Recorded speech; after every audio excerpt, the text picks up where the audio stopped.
of season 1 of Philanthropy United. We made it. Woo! So excited. It took us a long time to figure out how many episodes we were actually going to include. And then we decided 24 was the right number. We were going to take the summer off. By off, we mean front-loaded so that when season 2 hits, we have episodes in the tank. Yep. So we'll be pre-recording season 2 during the summer for it to be live in the fall. But we did kind of go through all of our episodes. This being the last one, we had 22 nonprofits represented across the platform, and we had 2 recap videos. So of those videos, we had 5 different states represented. Our goal was to stick to our state and develop Texas, our maybe. community. And we ended up having 5 different states represented. Obviously, we had Arizona, we had Maryland, we had multiple nonprofits that were represented in Massachusetts. We had one from South Carolina and multiples that had forces in Texas. Yes. One being based there, one having a hub there. Yep. And the fun fact, we went international. We had did. 2 full countries represented, obviously the United States being one, and Mexico being the other. That was such a good episode. I think that was our most emotional episode, Right. I would say. That was the one I think that tugged at the heartstrings the most. 100%. I wasn't anticipating that. No, so we I didn't think know that what to was expect a with that. pleasant surprise. Okay, so we have 22 things that we can talk about here. I think that we're probably both going to have a different top 3. And mind you, they were all really meaningful in their own way, but there's definitely some that really hit a little bit harder for me than others. Sure. And I don't think there's anything wrong with that. So I'm going to start with one of my top 3. I don't know if these are ranked in any type of specific order. Okay, I say don't rank them, but your 3 favorite. Okay, 3 favorite. Okay, it's so hard to pick. I'm looking at these right now. I guess I'm going to be a spoiler and say Create Purpose is in my top 3. Okay. And that was out of Mexico. So Create Purpose is an incredible organization that works with programming within orphanages. So we don't have orphanages in America, and he was living in San Diego, coming down to Tijuana all the time, and really started to get involved and said, how can I make a bigger impact besides just bringing toys and gifts to these kids? I want to help change the direction of their life. And so he started Create Purpose, and he's rapidly expanding this programming to orphanages all across Mexico. It's truly unbelievable, the power of one human being on a mission. So that's a little recap on him. What would one of your 3 be? One of my 3. I am going to say, so that I can beat you to it, I'm going to say it's one that hasn't premiered yet. Well, it has premiered by this point, but nobody has seen it when we recorded this. It would be our Next After episode. I love everything that Tim is doing. I love that they have a summit. I felt like it was a good conversation with an old college friend. Yeah. I feel like even though we haven't met him in person, I feel like I know him. I feel like we would be best of friends. We would hang out if we lived in the same state. It felt so easy and natural, and there wasn't anything where there was a stumble or that it got awkward or... There was no pauses. No, it was just a fluid conversation that afterwards we're like, okay, and let's keep our conversation going. And yeah, because we want to meet you in person because we are expanding to where you're located in Dallas, which is amazing news for us because this guy was next level awesome. But more importantly, he's doing something that is so necessary that we see. I love the research that they do and that they do it from the donor perspective. But we see all of our nonprofits that we work with personally dealing with these things day in and day out, right? And we are often on the strategy side of planning. Mm-hmm. So the more you know, the more effective you can be. And I think it was also the most entertaining background because we were watching the landscapers addressing all of the landscaping in his Tim, complex. if you're listening, don't worry. We weren't distracted. We were but focused. it was just one of those little things where it's like, okay, here's what's happening. Well, okay, and he came to us, his PR firm reached out to us and asked if we would be interested in interviewing him for the show. So once again, it's amazing how the people who came to us kind of wound up being really, really incredible. We had a few like that. So Create Purpose came to us, literally just booked online, cold out of nowhere. Yep. And then we had Fuel Ed, which was out of Boston / Texas. Yes. they reached out to us and said, hey, we would like to be on your show. Would you be willing to have us? And then we had Next After do the same thing. And I mean, the rest of them we kind of had a connection to. We either knew the executive director, they were referred to us from friends and networking groups, but most of them I would say we have a personal relationship with, which was helpful for starting something brand new that people are skeptical of. Like, what's the catch? Why is this free? Why are you doing this? What are you really trying to get? And we're like, nope, there's really no catch at all. We're just trying to want spread to do something good. And I think once they could see a couple of episodes, if they were on the fence, by being able to see there really is no catch, they really do follow up with what they say they're going to do. We tell you we're going to make media assets. You get your media assets the week of your episode. Yep. We want you to promote it. We want you to have it. It's an asset for you. Yeah, you're telling your story. It's not about us. It's about them. Right. If we didn't video it, that's fine. You wouldn't need to see us. We just want to share your story. And when they have the impactful stories, oh my gosh, that's where they get me. Okay. So I'm going to go with my number 2, and I'm going to say Harvest Compassion. Ooh, that one was good. She felt like a best friend. I mean, I'd met her before in person. I told you to reach out to her. We were having email issues where things kept bouncing. And I knew she would want to do it because I remember just what a personality she was when I met her in person. Mm-hmm. We're talking about Nicole Thompson. She's the founder of Harvest Compassion. And just such a heart-driven, jovial, sweet, like emanates bright, radiant light when she is sitting across from you. And what I love about her too is not only is she obviously tied to her organization because she started it, but she is all about joining forces with other nonprofits to do something bigger that doesn't just benefit them. She's all about pulling people that do something similar but is a little bit different. Maybe they're more focused on the food side than the clothing side. Exactly. And pulling those forces together to really have a bang. She's a collaborative person. All right, who would your number 2 be? Oh, my number two. I mean, once again, this isn't in order, but it's the our second 3. one I would pick. You know, because I feel like it was a fun conversation, we had a lot of ideas to extend their way. I would say Sam Greenberg with MS for MS. You love that one, and I'm convinced it's because you love baseball as much sports. As you do. And I really want to see. That's gotta be it.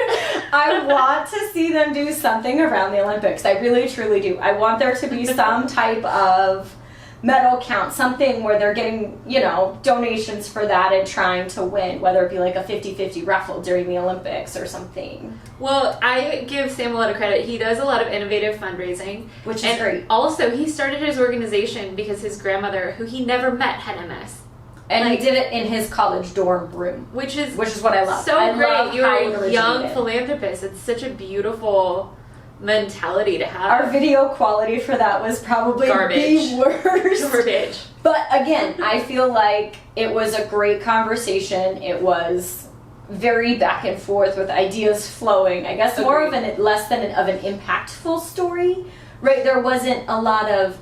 It wasn't a tearjerker. It wasn't a tearjerker, but I think it was one of our more fun episodes where it was like, let's just pitch he's you also, ideas. I think, younger than us, so there's that too, right? Like, we're talking with someone in our age range, where a lot of our founders are a tad bit older. So, right. So I found that one to be fun, a great topic that a lot of people know somebody that has it, but they don't really know what it is. I know. You hear MS all the time. We're like, well, what does multiple sclerosis actually even mean? Right. And so getting a better understanding of that was good, but I love how creative they are in what they do. And it was all stemmed around wanting to go to every baseball stadium in the country.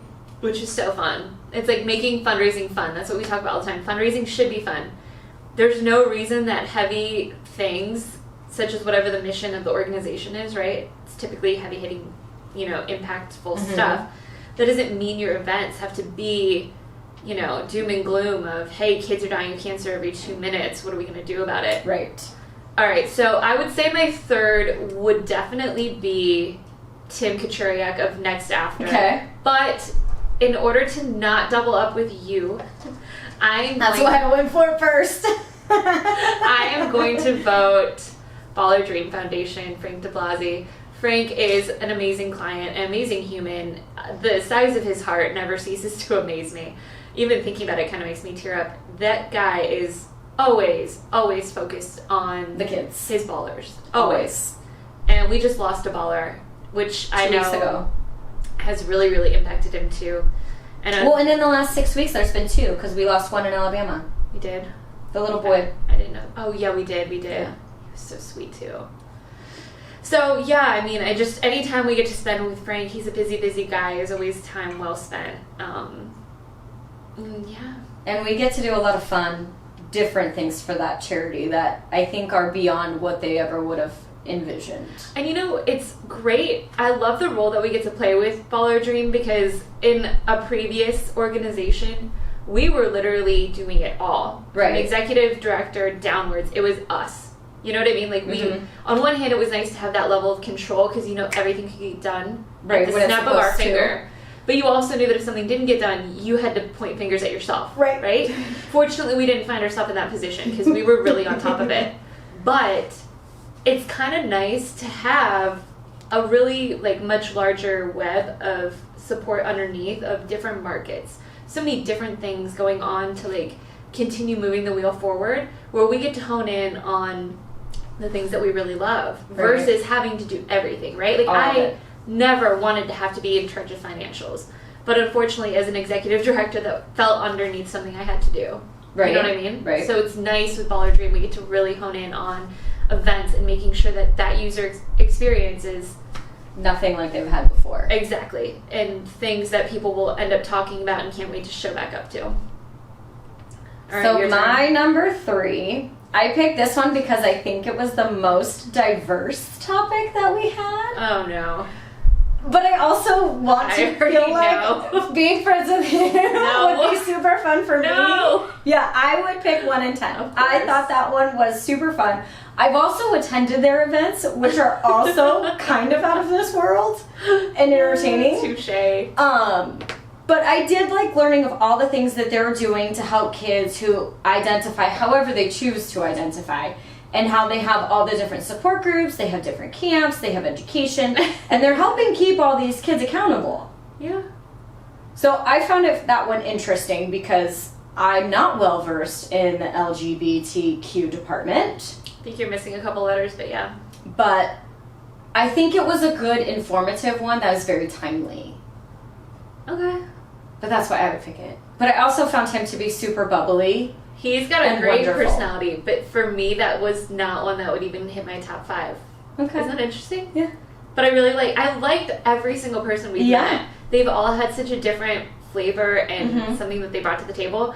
Like, for example, if I could change a couple of things, I would have loved to have had Laura Capello of Big Brothers Big Sisters later in the season, because I had just gotten matched right before. I think actually the week of. Closer towards the end. Because then I could have shared with her how impactful her organization is in my life now that I'm living it. Well, let's go into that for a minute, because what just happened to you with your I little actually sister? want to have my little sister on. I think that would be a really great episode. Okay. It promotes Big Brothers Big Sisters, so why not? So I travel a lot, and I'm not the easiest to tie down. So my little sister and I were having a lot of troubles meeting up for the second time. She was gone, and then I was gone, and then, whatever. Finally, we met up last week, and we went for sushi. We had a really good time. We're sitting there, and towards the end of our sushi date, she mentioned that she was graduating 8th grade, and I was like, oh my god, 12 means ending 8th grade? Like, when you're an adult, really? You kind of forget how old you were when you were going into high school.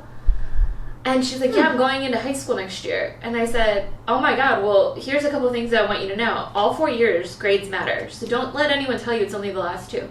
Second of all, if you work hard and you get good grades, you can go to college anywhere in the country and you can go for free. Why do I say that? Low income, Hispanic, female. She hits every box for being able to get federal aid and scholarship. And I'm not making generalizations here. Like, that's the fact. Those are the criteria. But if she doesn't work hard and she's got dismal grades, she's not going anywhere. Right. And that's the other side of this coin. So I go, listen, you're smart. I go, I know that school can be boring, but I don't care if it's boring. This is just that ladder that you have to climb in order to get to where you want to go. But I go, you've got to have a reason deep down for what motivates you. And I said, here's mine. My parents, I'm an only child, and I know that they're going to get old. And I always knew that the only person who was going to be there to take care of them would be me. And that would fall on my back. So financially, I needed to be at a place where I could do that. Lifestyle-wise, I wanted to have the time where I could be able to do that. And therefore, the life that I've created supports when that becomes the reality. And she goes, my thing is I've always wanted to buy my mom a house. That's like the one thing that like I know she has always wanted is just a house of her own that she doesn't have to share with anyone. And like that's my biggest goal in life. And I was like, see, so you already know what your driving force is.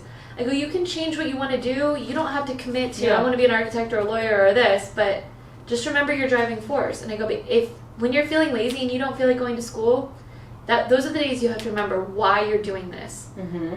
And she was like, wow. And I go, listen, I'll make a deal. I'll help you with your applications when the time comes. And every school that you get into, I don't care where it is in these 50 states, I will take you and we will fly there and we will tour it and I'll do the whole thing with you. And I was like, I love traveling and I love college, so I think that it'll be a ton of fun. Super fun. You should have seen it. There was like the star emojis in her eyes and she was just like, oh my God, oh my God. So her mom texted me. I'm actually going to read it. I remember seeing Pray to God I do not cry. It's so sweet. It's literally the nicest text I've gotten in all of 2021. So, she said, I appreciate the talk you had with Monica yesterday. You got her excited to go to high school. She kept saying all week she was going to drop out, and last night she came home happy and excited for high school. I chose you as a big sister for her because you are a successful woman, and that can be a great motivation for my daughter. Thank you. And then I said, I promised her when it comes time to apply, I'll help her with applications and I'll pay to tour any college in the U.S. that she wants to visit. And she goes, even Harvard? I said, yes, of course, even Harvard. She goes, I appreciate it. No wonder she said when I'm ready for college, I'm going to go travel with her to look for the right school. She was so happy and so excited talking about high school and working to get into college. Thank you so much. I really appreciate it.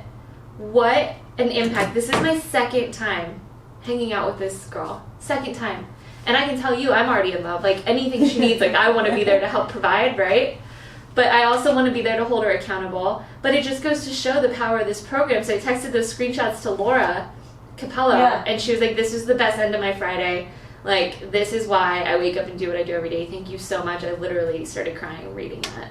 So if we'd had her in like 2 weeks ago, that would have been the best case scenario, but we also wanted to launch with a really good episode. And she was a great way to launch, but exactly. Gosh, I mean, the power of these nonprofits is truly astounding. I mean, we all hear great stories, right? But to actually live one of those great stories and be firsthand someone making that change in someone's life, God, it's like the best thing I could have ever done. Yeah. It's such a good and feeling. it was worth the wait because it took a year to get you matched. I got approved in December of 2019. And then all of 2020, nothing, crickets. And then January of 2021, finally, they're like, we have a match. And then I don't think we were allowed to meet until, February or March. Something like that because of, the state of the world. Stuff. Because of stuff. But things. And at times I kind of was like, do I actually even want to still do this? This is taking so long. Because you get frustrated. You're like, what am I even waiting for? I could only imagine. Yeah, patience isn't our strong suit. I want it done and I want it yesterday. Why am I not matched? What's wrong with me? Alright, so let's talk about season 2 for a second. We've already got a really solid lineup of... We do, and we already are multi-stated for season 2, including California. Yay! Okay, so here's what you guys can expect. It's launching on September 1st. We're going to have a fun new design to it, which I have not landed on yet. And we will be launching with Thomas Barr, who is the VP of Development for Local First Arizona, which is a really cool organization that supports all local initiatives, small businesses, nonprofits within our state. And it's actually a really, really big organization, even though you would think it was tiny. Right. I would agree with that. They do a lot of really awesome work. So we're going to tell you more about it because you can catch it September 1st. Yes, you can. But then who else is coming?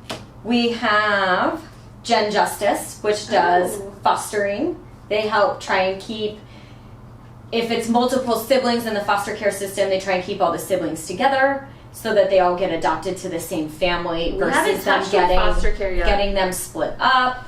We've got Shelter to Service, which is dogs going from the shelter to becoming military dogs, police force dogs, and they're based out of California. Ooh. And that's all I'm going to tease. Because those are very different topics all across the board. And not a topic we also have Seal Legacies. Seal Legacies coming. They are coming. So we know the founder. We're actually headed to the Seal Legacy Gala in Houston in a couple of days. But he's based out of Dallas. He's like, I just want to come in and do it in person. Like, we can do it over Zoom, but it is so much more fun to have our guests in person. So on his next trip to Scottsdale, we will get that one locked in, which will be fun. And they provide a ton of services to families who had a SEAL member who's killed. And yeah. And then we also have one that I'm in the works of getting scheduled for the outdoor experience conservatorship. Oh, I think I saw that on Facebook. So some land, conserving, resources, animals, all that good stuff. I would love to get some animal charities on here. Let's talk about our wish list of what we want to see for season 2. I adopted my cats both from the, what do you call it? The SPCA. Oh, okay. They're located everywhere. We've got the Arizona Animal Welfare League, which is local to us, and that's where I got Zona. But it'd be great to have some advocacy. More animal advocacy. We'll have one. We've got one lined up so far. What else is on my wish list? I'd like to hear from a second act. I would too. Yes, I've reached out. She's a Judy? good storyteller. Yeah. That whole concept is great. Their premise. Should we share it? Nah. Okay, so a second Stay act, tuned. we're looking for you. We are looking for you. I would love to have other states, right? I would love to have a nonprofit from like Montana or Nevada or Florida. Hunley. That's when we're going to get on for season 2. The Hunley Foundation, which is Oh, based for out epilepsy. Based out of Vegas. Vegas, but They're trying to headquarter here. Here, and a potential personalized solutions client. So it's going to be a great episode. That one's definitely slated for season 2. Founded by pro NFL player Brett Hundley. Who else? What else would I want? I'm at a loss of topics.